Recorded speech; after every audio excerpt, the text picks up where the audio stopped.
suis navrée, mademoiselle Darling, mais en toute honnêteté, je vous conseille vivement de ne pas vous faire opérer. Je ne comprends pas. C'est une intervention anodine, non? Globalement, oui. Mais en chirurgie, aussi minime soit-il, il y a toujours des risques. De plus, la taille de votre poitrine n'a rien d'une anomalie à laquelle il faudrait remédier. Je ne vois pas quel est l'intérêt de vous mettre en danger simplement pour des raisons esthétiques. Simplement? Docteur, ce n'est pas un caprice. Je réfléchis à la question depuis assez longtemps. Peut-être devriez-vous aussi vous demander s'il est vraiment utile de transformer votre corps pour devenir une belle jeune femme, car vous l'êtes déjà. Je subis constamment les désagréments d'une grosse poitrine depuis que je suis adolescente. Mes amis ont toute une silhouette élancée. Je ne vois pas pourquoi je n'y aurais pas droit. Quand vous dites un risque, qu'entendez-vous par là au juste? Votre collègue, lui, m'a assuré qu'il s'agissait d'une opération on ne peut plus banale. Oui, généralement, mais dès qu'il est question... Je serais prêt à faire n'importe quoi pour contribuer au bonheur de Mireille. Et sa mère, qu'en pense-t-elle? Elle n'est malheureusement plus de ce monde. Oh.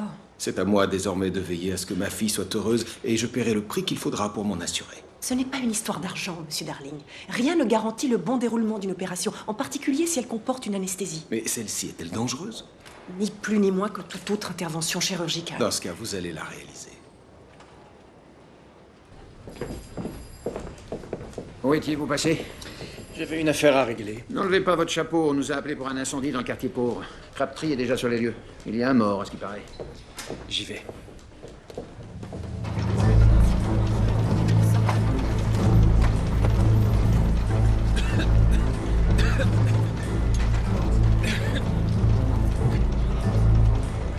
Le corps est bien brûlé.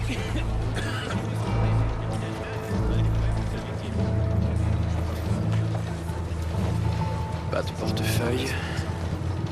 Aucun papier d'identité ni carte de visite à son nom. Apparemment. Ce n'est pas très étonnant pour quelqu'un vivant dans un meublé de ce genre.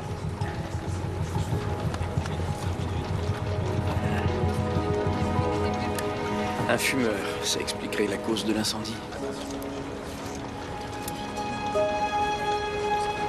Oh mon Dieu. Qu'y a-t-il? Vous connaissez ces personnes? C'est moi. Qui? Le garçon? Monsieur, dois-je en déduire que cet homme est... C'est mon père.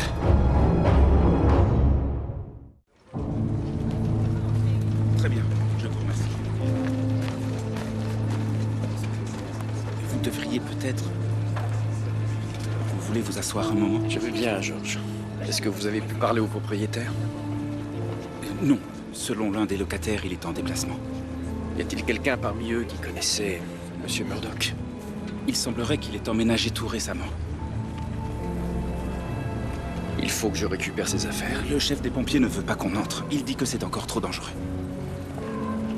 Dans ce cas, je vais patienter au poste. Prévenez-moi dès qu'il n'y aura plus de risque. Inspecteur, il y a un détail qui m'intrigue. Pourquoi votre père, qui buvait un verre chez lui, avait-il gardé son pardessus? Quand on est résolu à s'enivrer, je suppose qu'on ne pense pas en priorité à se débarrasser de son manteau.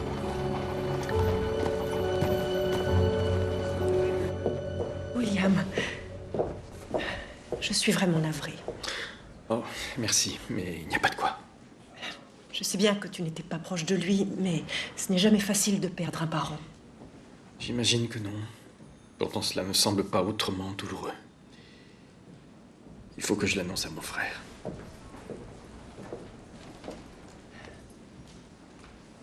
Ne t'inquiète pas, je t'assure que je me sens bien. William, il est question de ton père. Je suis certaine que ça ne choquera personne si tu ne finis pas tes rapports aujourd'hui. Non, mais ce n'est pas une raison de les remettre à plus tard. Julia, merci d'être venue, mais je n'ai pas besoin de soutien. Crois-moi, ce n'est pas de la froideur. Je ne me réjouis pas de sa mort, bien entendu, mais je ne peux plus rien faire pour lui maintenant. Je vais me charger moi-même de son autopsie. Non, ce ne sera pas nécessaire. Mademoiselle Hart la fera très bien.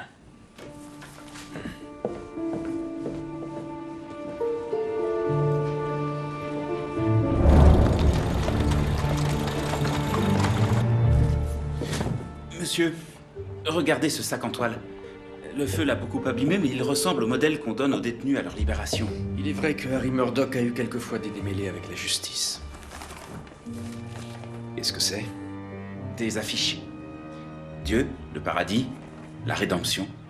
D'aussi loin que je me souvienne, mon père n'était pas très croyant. Il n'est pas impossible qu'il ait trouvé une forme de paix à la fin de sa vie. À première vue, ça ne parle d'aucune église en particulier. Ah, c'est bizarre. Il y a un autre manteau ici. Alors qu'il en portait un. Pour quelle raison un homme qui habite un tel endroit en posséderait deux?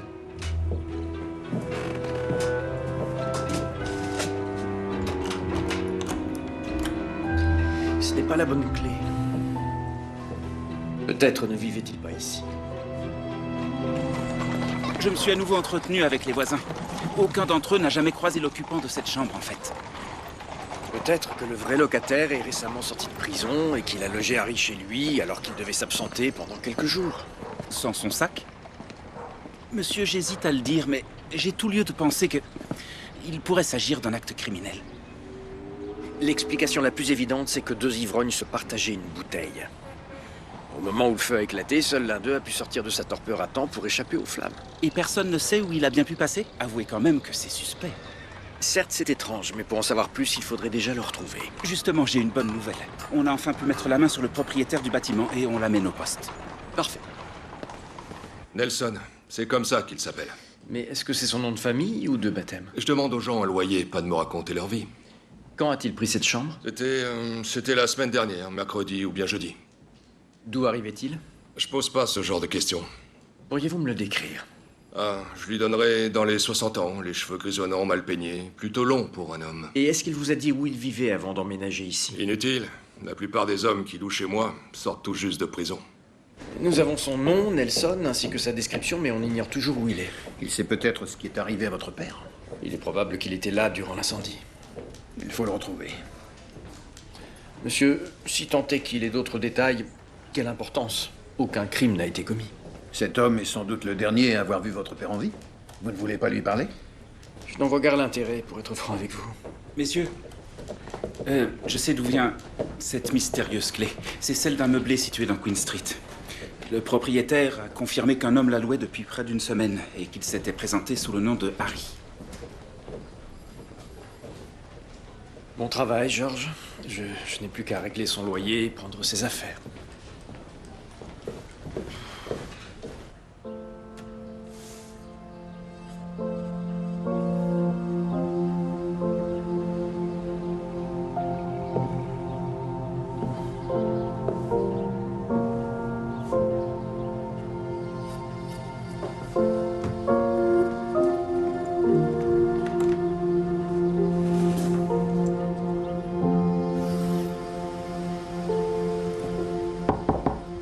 Bonjour. Oh, pardon, je viens voir Harry Murdoch. Est-ce bien sa chambre? Ça l'était. Mais il m'a téléphoné pas plus tard qu'hier. J'ai peine à croire qu'il ait déjà déménagé. Êtes-vous un ami à lui? Je suis inspecteur de police. Oh non. Est-ce qu'il lui est arrivé quelque chose? J'ai le regret de vous dire qu'il est décédé hier soir. Non. Mais... Non, c'est impossible. Nous devions nous retrouver après toutes ces années. Nous avions tellement de choses à nous raconter. Vous le connaissiez depuis longtemps? Oui, nous nous étions quelque peu perdus de vue, mais nous avions vraiment des liens étroits. Oh, je n'en reviens pas. Que s'est-il passé? Il est mort dans un incendie. Oh, Harry. Il ne méritait pas cela, lui qui était tellement gentil.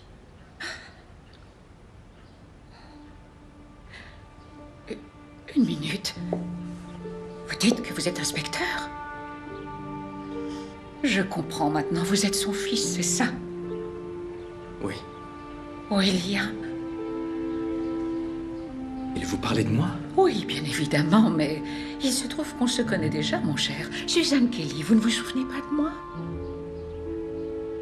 Il arrivait que je vous garde quand Harry travaillait. Vous ne vous rappelez pas? Je n'ai pas beaucoup de souvenirs de cette époque. Nous allons devoir annoncer la mauvaise nouvelle. Je suppose qu'il avait des amis à Toronto. Oui, j'organiserai une petite cérémonie dans un jour ou deux à la basilique Saint-Paul. Je vous invite à venir au poste si vous souhaitez avoir plus de détails. Bonne fin de journée. Ce n'est pas facile d'obtenir beaucoup d'indices avec des brûlures aussi importantes.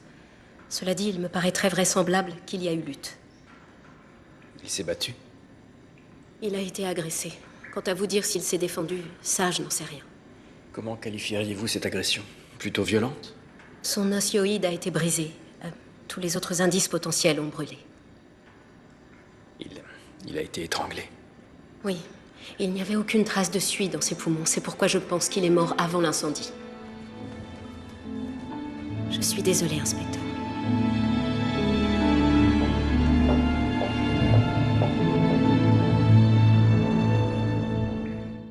Nous voilà donc avec une affaire de meurtre sur les bras. Et ce Nelson est notre principal suspect. En effet, il semblerait qu'il ait tué mon père, puis qu'il ait mis le feu à la chambre afin de dissimuler son crime, ce qui expliquerait pourquoi il a disparu dans la nature. Personne ne vous oblige à vous occuper de ça. Douteriez-vous de ma capacité à demeurer impartial? Non, mais je comprendrais si vous décidiez de rester en dehors de cette enquête. Bien au contraire. C'est admirable.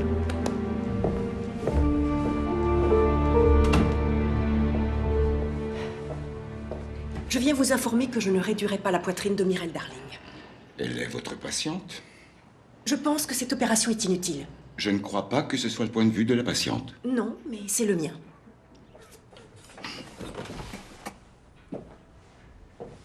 Que me suggérez-vous alors? Si nous refusons, elle se rendra tout simplement dans un autre hôpital. Voire dans un établissement privé où elle se fera charcuter par une bande d'incompétents. J'en conviens, mais si tous les médecins sont assez honnêtes pour refuser de s'occuper de cette jeune femme, elle changera peut-être d'avis. Son père est riche, il lui obtiendra ce qu'elle veut. Or, nous pouvons lui offrir le meilleur chirurgien et les meilleures conditions de sécurité. Cette opération va à l'encontre de l'ensemble des règles déontologiques de notre profession. C'est peut-être votre opinion. Mais si nous n'acceptons pas cette patiente, ça l'expose à un risque encore plus grand. Et si quelque chose devait mal tourner? Cela n'arrivera pas.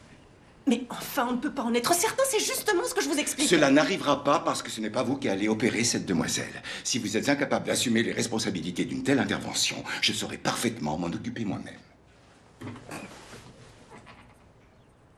Vous l'avez trouvé, Nelson? Non. En revanche, le poste 2 a reçu une plainte pour une effraction dans Markham Street et le cambrioleur avait la soixantaine ainsi que les cheveux grisonnants. Ça lui ressemble? Je préviens l'inspecteur. Non. On devrait garder ça pour nous, peut-être. Le temps de creuser cette piste. William, merci de nous recevoir. J'étais tellement triste après avoir appris cette nouvelle que je me suis empressée d'aller trouver un autre vieil ami de Harry, Léonard Vasseur. Inspecteur William Murdoch. Enchanté. Nous nous disions que ce serait peut-être bien de faire quelque chose en l'honneur de votre père. De quel genre? Oh, une petite réunion informelle, une veillée. Il aimait faire la fête, ça oui. C'est sûr que c'est très dur de perdre quelqu'un de proche. Tout ce qu'on veut dans ce cas-là, c'est échanger tous les souvenirs qu'on garde de cette personne. Je préfère me contenter de simples funérailles. Est-ce que vous connaissiez mon père depuis longtemps, monsieur Vasseur? Je vous en prie, allons, appelez-moi Léonard. J'étais ami avec lui depuis aussi longtemps que Suzanne. Hier encore, nous nous sommes vus et nous avons partagé un verre. À quelle heure exactement? Il n'était pas très tard, environ 14 heures. Il est décédé quelque temps après. Oh, Seigneur, quelle misère. Vous a-t-il semblé agité ou dans un état particulier? Non, non. Pourquoi me demandez-vous cela? Eh bien, malheureusement, je dois vous informer que ce n'est pas un incendie accidentel qui a provoqué la mort de Harry Murdoch. On l'a assassiné. Non. Mais comment est-ce possible, enfin? Lui qui était incapable de... Il sympathisait avec tous ceux qui croisaient son chemin. Donc vous ne croyez pas que quelqu'un aurait pu lui vouloir du mal ou avoir un compte à régler avec lui? Non, ça me paraît impensable. Vous devez découvrir qui a fait ça, William. Et oui, et justement, j'aimerais m'y atteler sans plus attendre. Oh. Ah, une toute dernière question. Est-ce que l'un de vous connaîtrait un homme du nom de Nelson que mon père aurait fréquenté? Non, ça ne me dit absolument rien. William? Oh, pardonnez-moi si je vous dérange. Pas du tout, ces gens s'apprêtaient à... Docteur Julia Ogden. Oh. Je suis l'épouse de William. Léonard Vasseur. Et voici Suzanne Kelly. Nous sommes de très vieux amis de Harry. Je vous présente toutes mes condoléances. Je ne vous cache pas que c'est dur, mais ça aurait vraiment fait plaisir à Harry de voir quelle femme merveilleuse son fils a épousée. Ah! Et comme convenu, je vous préviendrai dès que j'aurai fixé les détails de la cérémonie. J'allais te proposer de m'accompagner pour le déjeuner. Nous devrions peut-être demander à Léonard et Suzanne de se joindre à nous. Comme ça, vous pourriez tous évoquer vos souvenirs. Je rentrais de l'épicerie quand j'ai entendu du bruit à l'intérieur. J'ai d'abord cru que c'était mon neveu, Timothy, mais ce n'était pas Timothy. C'était un homme âgé. Avec les cheveux grisonnants, en désordre? Tout à fait. En le voyant, je me suis aussitôt mise à crier. Et ça l'a fait fuir. Dès que j'ai pris le tisonnier de la cheminée, il est parti sans attendre son reste. Je lui ai collé une belle frayeur à ce vieux bonhomme. Je n'en doute pas. Vous a-t-il pris quoi que ce soit? Non, rien du tout. Je l'ai surpris juste à temps, heureusement. Parce qu'il s'apprêtait à emporter notre buffet. Vous dites qu'il essayait de voler le buffet? Oui, ça me paraît clair. Il était en train de le traîner à travers la pièce. Vous y gardez des objets de valeur? Non, c'est lui qui a de la valeur. Il s'agit d'un buffet, tout de même. Oui, évidemment. Vous nous permettez de jeter un coup d'œil? Je vous en prie, allez-y. Veuillez m'excuser. Ce machin-là ne vaut pas un clou. Ça m'étonnerait que notre homme ait tenté de le voler. Il voulait passer derrière, peut-être.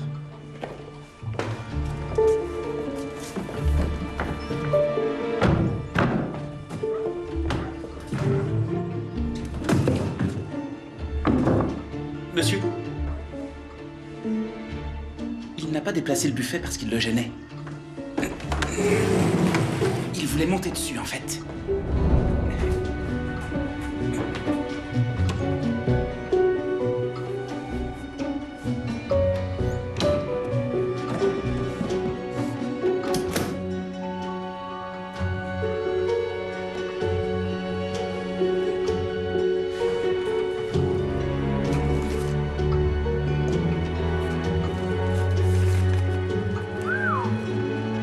Une véritable fortune. Oh, je n'avais jamais vu un orage aussi violent. Dans la maison, l'eau coulait à flot à cause d'un trou dans la toiture. Alors j'ai appelé votre père qui n'a pas hésité à sortir au milieu des coups de tonnerre et des éclairs pour monter planter les clous comme un forcené. Seulement, au bout d'une minute ou deux, à peine, tout s'est écroulé et le pauvre est tombé directement dans le salon. Harry était trempé jusqu'aux os. Ça l'avait mis dans une colère. Mais quand il a eu fini de se répandre en invective, il a pris quelques planches et il est retourné là-haut sur le champ pour colmater la fuite. Rien au monde n'aurait pu l'arrêter. Oui, il a toujours été buté.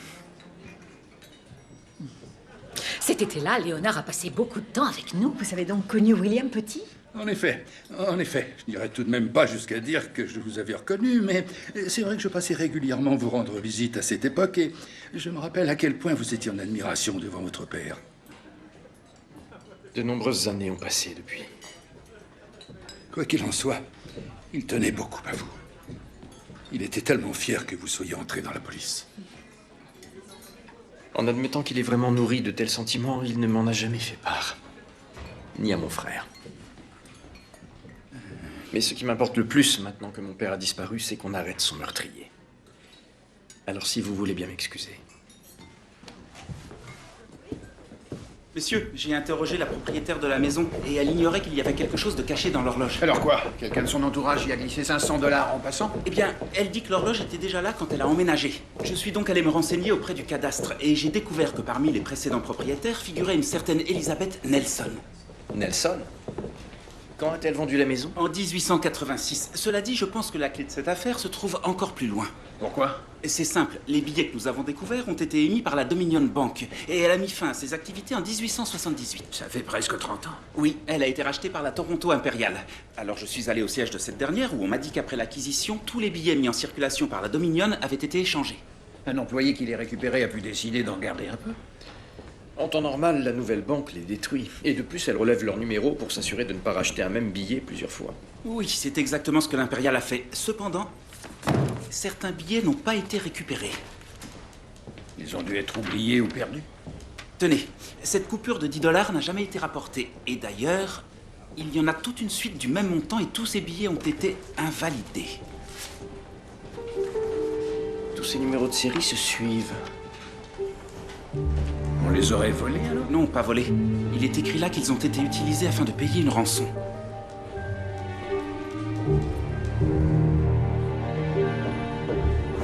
Il s'agit d'un enlèvement en 1870, dont la victime était le nourrisson d'un couple très aisé, les Penhurst. On leur a demandé une grosse rançon, 2000 $ qu'ils ont aussitôt versé, mais l'enfant ne leur a jamais été rendu et on ne l'a jamais revu. Et ces billets venaient-ils de la Dominion Bank? Oui, leurs numéros de série ont été notés, ce sont bien les mêmes. Nelson était sûrement dans le coup. S'il a plus de 60 ans, ça devait être un jeune homme à l'époque des faits. Il a pu cacher les billets toutes ces années en pensant qu'il les récupérerait si jamais il en avait besoin. Comme par exemple s'il avait tué quelqu'un et qu'il devait s'enfuir. La maison dans laquelle était l'argent, où est-elle? Dans Markham Street. Markham Street.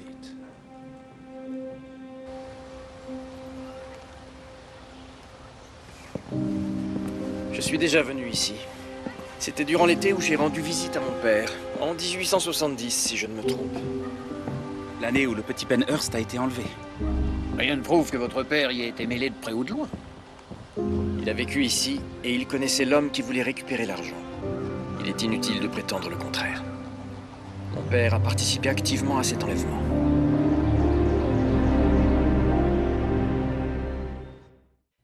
Le rapt d'un enfant est un crime d'une gravité exceptionnelle, William. Comment peux-tu être sûr que ton père y a participé? Il était en question, il séjournait chez un ami, dans la maison sur cette photographie. Et cet ami dont tu parles pourrait être son meurtrier? Nous l'appelions Danny. Il s'avère que la maison appartenait à une certaine Elizabeth Nelson et qu'elle avait un fils prénommé Daniel. Donc il était hébergé par cet homme. Et selon toi, il l'aurait aidé à organiser l'enlèvement? Cela permet de tout expliquer, ou presque. Il restait une part de la rançon et Harry a pu demander à la récupérer, ou peut-être faisait-il chanter Daniel Nelson. Tu l'accuses du pire sans aucun état d'âme. Nous n'avons peut-être affaire ici qu'à une simple empoignade entre deux vieux amis. Seulement il s'agit de deux vieux amis qui ont perpétré ensemble un crime monstrueux. Tu ne sais même pas ce qui s'est passé avec cet enfant. On ne l'a jamais revu. Dire que je commençais à ressentir quelque chose pour mon père. Pas du chagrin, mais quelque chose. Il avait des amis qui tenaient à lui. Peut-être possédait-il quelques qualités rédemptrices. J'en suis certaine. Et voici qu'il me laisse en héritage l'obligation de faire tout ce qui est en mon pouvoir afin de réparer ses fautes.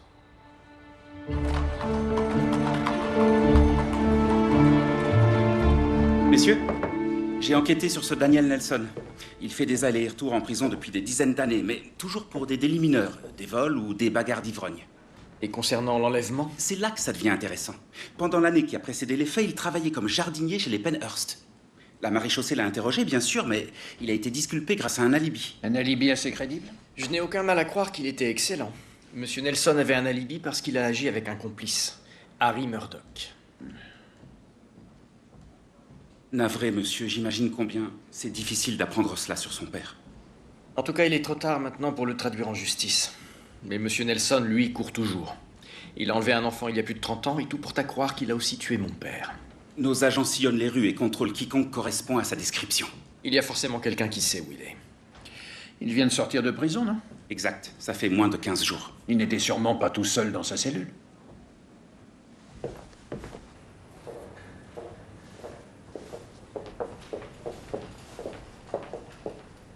L'opération s'est très bien déroulée. J'en suis ravie. J'espère que vous comprenez pourquoi j'ai préféré y renoncer. Bien sûr. À votre place, j'aurais sans doute fait la même chose. Mais je dois penser au bon fonctionnement de l'hôpital. Les honoraires qu'on nous verse pour ces interventions, l'argent des donateurs, ça fait plus que couvrir nos frais, voyez-vous. Ça nous aide également à sauver des vies. Eh bien, si ce genre d'opération le permet, elles valent peut-être la peine de courir quelques risques. Nous sommes d'accord. Professeur, la patiente présente de la fièvre.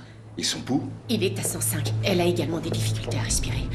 Je pensais à une septicémie.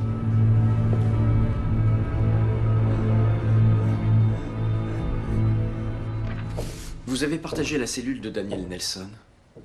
Oui. Savez-vous où il projetait d'aller après sa libération? Il était sur la voie. Je vous demande pardon. La voie du salut. Dois-je comprendre qu'il est croyant? Il a vu la lumière. Je l'ai guidé. Vous êtes chrétien? Non, je suis un Christadelphe. La repentance est le chemin par lequel on accède à la réconciliation avec Dieu. Et Nelson partage cette opinion? Bien entendu. Il a accepté le Christ. Ce texte fait-il partie des enseignements de votre Église? Il s'agit de notre profession de foi. C'est mon Daniel qui a fait ça? Oui, nous avons trouvé plusieurs de ses affiches chez lui. Il répand l'évangile. Et il a fait le saut alors, ça y est? Comment cela? Il a avoué. Vous avez appris du nouveau sur Daniel Nelson? Son compagnon de cellule m'a dit qu'il avait des aveux à faire, mais il ne sait pas sur quoi il porte. Je pense qu'il voulait se dénoncer pour l'enlèvement et qu'il a retrouvé Harry Murdoch pour le convaincre de faire de même.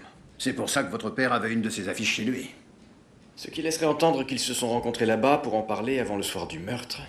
Et selon toute vraisemblance, Harry Murdoch ne voulait pas être sauvé. Seulement si Nelson s'était dénoncé, les deux auraient été pendus.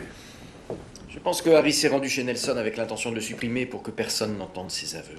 Mais Nelson l'a tué en se défendant. Il a mis le feu à la chambre et il s'est enfui. Nos agents le cherchent sans relâche. Ça ne donne rien. Nous finirons par le retrouver. Et nous obtiendrons justice pour votre père. Je ne suis pas certain qu'il le mérite. Chacun y a droit. Il a enlevé un enfant, monsieur. Un enfant qui est sans doute mort. Et il a pu continuer sa vie en évitant tout châtiment. Où est la justice là-dedans? Je crois que vous devriez essayer de lui pardonner. Pourquoi aurais-je envie de faire ça?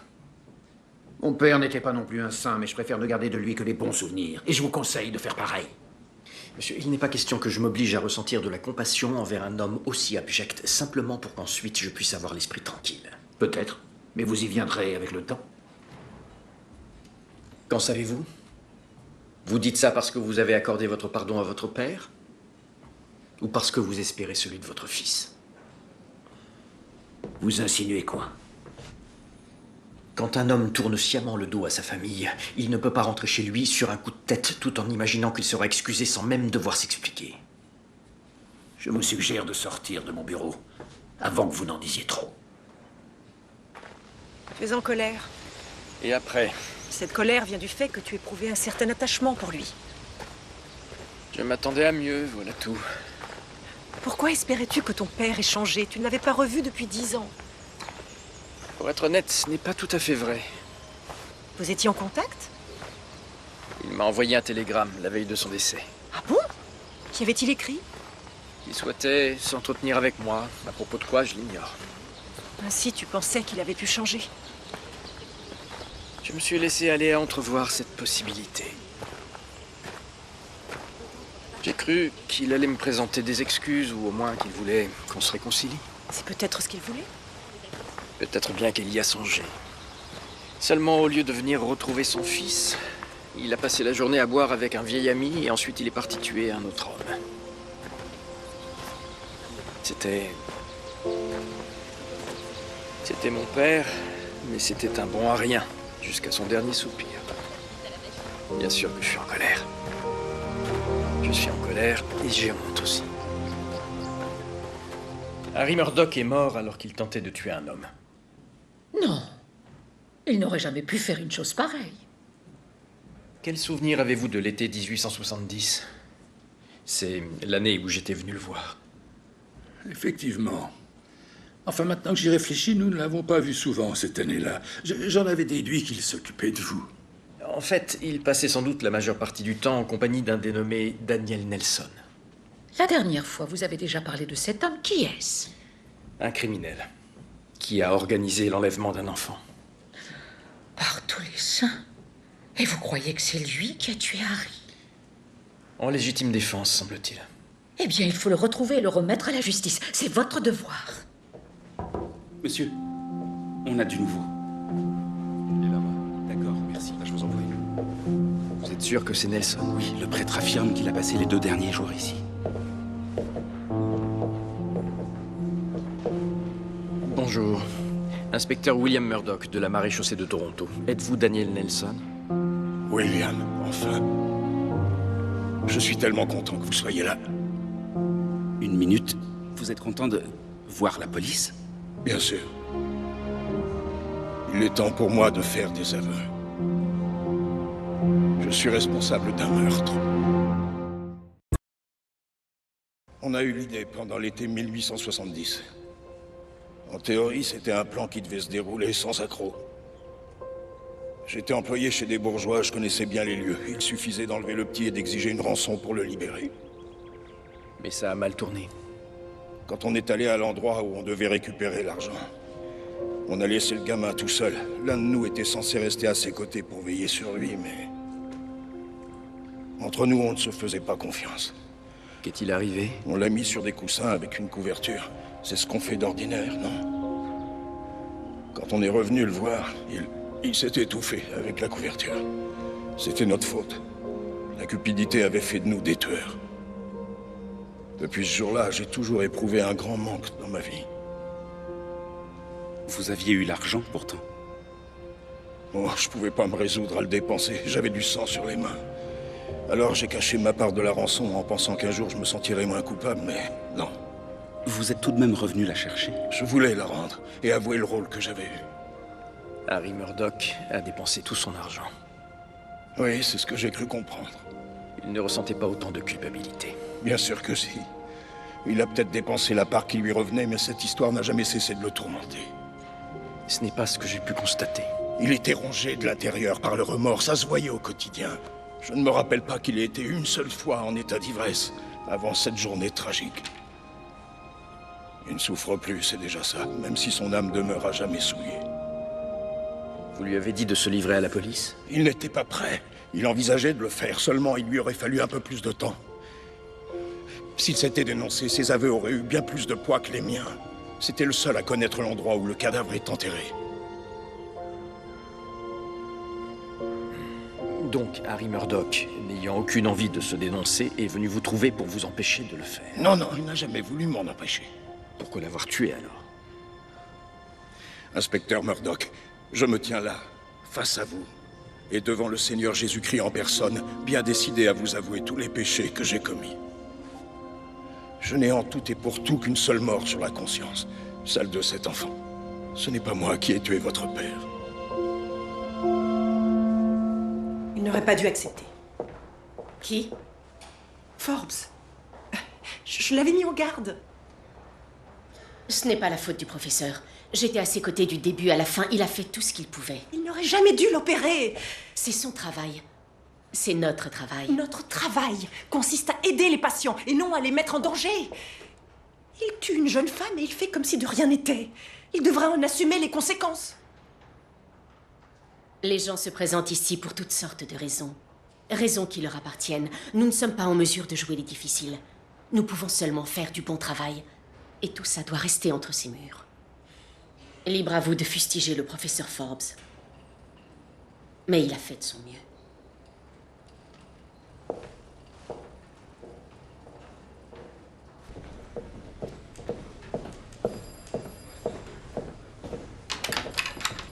Alors, est-ce qu'on tient l'assassin? Oui, monsieur. Tout porte à le croire. Merci d'être passé. Je me suis dit que vous apprécieriez de savoir que le meurtrier de mon père a été arrêté. Oh, béni soit le Seigneur. Au moins ce malheureux Harry peut reposer en paix maintenant. Par ailleurs, j'ai décidé de suivre votre conseil, Madame Kelly. Ah, lequel? Je ne crois pas que mon père aurait voulu des obsèques solennelles. Il n'était plus vraiment pratiquant depuis un certain temps. Il tâchait d'aller à l'église, à l'occasion. Je pense qu'il aurait préféré entendre les mots de ses amis plutôt que ceux d'un prêtre. Alors, si vous voulez bien vous joindre à moi, j'aimerais aller disperser ses cendres. Si vous croyez que c'est ce qu'il aurait souhaité. Mais où allons-nous, William? Nous y voilà. Mon père faisait souvent allusion à cet endroit. Il m'en a même parlé il y a peu de temps encore. Bien, honnêtement, ça n'a rien d'extraordinaire. C'est ici qu'il aurait voulu recevoir ce dernier hommage. Il reste un détail concernant sa mort pour lequel je n'ai aucune explication. Monsieur Nelson est revenu chercher sa part de la rançon car il avait l'intention de la restituer. Or, ce n'était pas la moitié de l'argent, mais un quart. Soit, et après? Quelle déduction pourrait-on en tirer? Oh, je n'en ai pas la moindre idée. La conclusion à laquelle cela me conduit, c'est que 4 personnes ont participé à l'enlèvement de cet enfant. Monsieur Nelson, Harry Murdoch et 2 complices. D'accord, mais ça aurait pu être n'importe qui. Tout ça s'est passé il y a plus de 30 ans. J'ai l'impression que vous allez un peu vite en besogne. On ne peut pas se fier à un fourbe comme Nelson. Ah non? Vous connaissez cet homme, donc. Pourtant, hier encore, vous m'affirmiez le contraire. Oh, nous ne le connaissons pas réellement. Comment savez-vous qu'il est fourbe dans ce cas? C'est bon, Suzanne. Nous pouvons parler franchement avec lui. La vérité, c'est que nous avons brièvement fréquenté Nelson, mais uniquement par l'intermédiaire de Harry. Et c'était il y a très longtemps. Ce type était un vrai désaxé. Déjà à cette époque-là, il nous portait une haine farouche. Nous avons préféré ne pas l'évoquer car nous nous faisions du souci. S'il vous a raconté quoi que ce soit qui tendrait à nous impliquer dans ces crimes, il affabule. Et d'après vous, qu'aurait-il pu me raconter? Oh, en quoi cela a-t-il une quelconque importance quand on connaît son lourd passé judiciaire? Vous n'allez pas le croire sur parole. Non, vraiment, j'insiste. Pourriez-vous avoir l'amabilité d'éclairer ma lanterne, monsieur Vasseur? Lorsque vous avez rencontré mon père le jour de sa mort, de quoi avez-vous discuté? De rien. Du bon vieux temps, comme toujours. Je pense qu'il vous a dit que monsieur Nelson était prêt à se dénoncer. J'ai d'abord cru que Harry Murdoch avait alors pris congé de vous, dans le but d'aller régler le problème. Mais ça s'est passé autrement, n'est-ce pas? Comment voudriez-vous que je le sache, bon sang? Vous le savez très bien. Il s'est rendu chez Nelson, sauf que ce n'était pas pour l'éliminer. Il voulait le prévenir que Suzanne et vous aviez l'intention de l'empêcher de se dénoncer, de les faire taire tous les deux. Vous ne pouvez rien prouver de tout ça. Non. Mais je sais que j'ai raison. Vous vous êtes fait passer pour l'ami de mon père. À cause de vous, j'ai cru qu'il était capable de commettre le pire, qu'il avait passé sa dernière semaine sur Terre avec l'envie de tuer. Et c'est l'image que vous vouliez que je garde de lui toute ma vie. Nous n'avons rien à voir dans cette affaire. Ne vous avisez pas de le nier. Je connais la vérité. Vous avez tout mis en œuvre pour ternir la mémoire de mon père. L'heure est venue de lui rendre la justice qu'il mérite. Non, attendez, ne faites pas ça. Pour quelle raison croyez-vous que je vous ai amené ici, au beau milieu de nulle part? Ça suffit. Ce n'est sûrement pas nous qui serons exécutés dans ces bois. Tu vas mourir, exactement comme ton père, en voulant faire preuve d'héroïsme. Seulement cette fois-ci, on ne retrouvera jamais de corps. Hé! Plus un geste, messieurs dames. Vous faites erreur. Il a essayé de nous tuer. Il nous a menacés avec son arme. Gardez votre baratin pour le tribunal.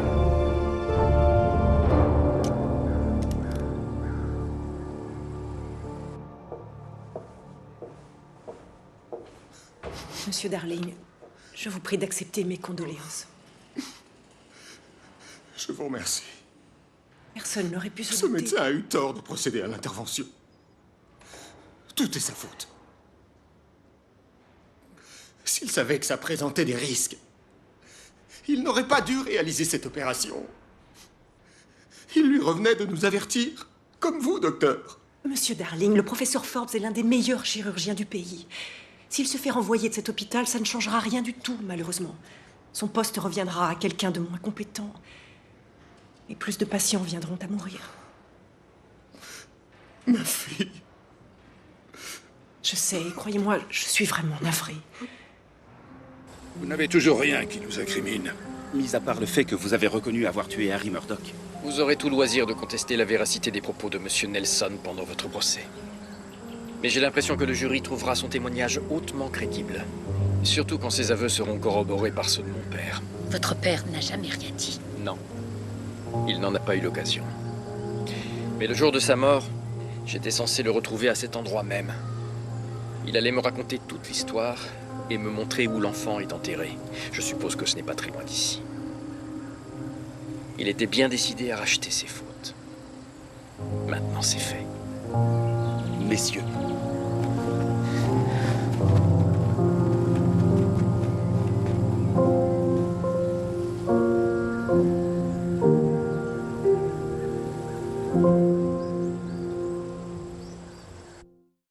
Je vous remercie, c'était très beau. Je vous en prie. Mon père. Murdoch. J'ai eu une réaction excessive hier. Je parlais d'après mon expérience personnelle. En aucun cas, je ne faisais allusion à vous. Je crois que si. Peut-être. Mais j'ai eu tort. Non, pas tout à fait. Monsieur, on a découvert les restes de l'enfant, juste à côté du mur de pierre devant lequel votre père vous avait donné rendez-vous. Merci. Je suppose que cela pourra aider ses parents à faire leur deuil. C'était une décision courageuse de la part de votre père.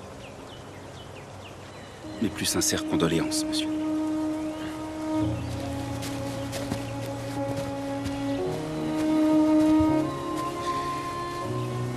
C'est bien ce que tu as fait pour lui, William. Que veux-tu dire? Cet enlèvement l'a hanté durant toute sa vie. On ne pouvait rien y changer, mais tu as pu mettre en lumière son désarroi. J'aurais préféré que ce soit de son vivant. Mais il voulait déjà se dénoncer avant même d'être tué. C'est pour cela qu'il avait souhaité te retrouver. Il était déterminé à bien agir. allant jusqu'à sacrifier sa propre vie. Je devrais sans doute l'admirer pour ce geste. Si seulement il l'avait fait plus tôt. Il pouvait se constituer prisonnier dans n'importe quel poste de police. Pourtant, c'est toi qu'il voulait voir. Parce que vous étiez en quête de la même chose. Un dénouement. Une réconciliation. Et nous n'aurons jamais ni l'un ni l'autre. Non. Mais peut-être que d'en avoir eu tous les deux le désir est déjà suffisant.